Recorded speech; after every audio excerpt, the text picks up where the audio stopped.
What's up mga inahan no? So naa na punta, isa ni kabulan. Officially nanay na kita no, kaya ako gusto na tagbata gabiing dako nagpatutoy. Habayanas sa bayanas bakay ginilas pero karon wa na daragi gatas to. So mao ni pun man sa isa ka bulan nga inahan gasaya-saya pa hilas kaayo pero karon jay nga pulo na kabulan akong anak wa na saya na hitabo. Kay mga wangi lang ang mga wi ana gyud kipang.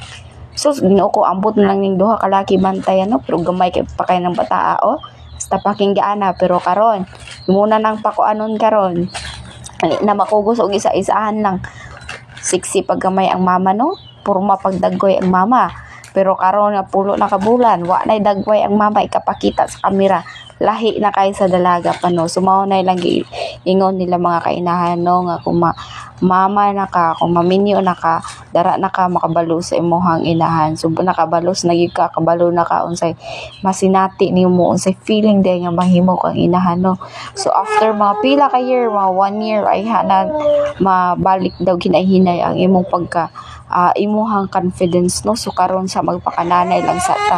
Sometimes ako makabati sa maot man gyud ta sa mirror kay wala tay kaaryat-aryat kay giuna ato ang kambal no kay dili nga ikakumpara ang isa versus sa duha nga imong gipantayan which is kambal. So mao ra to inahan, God bless.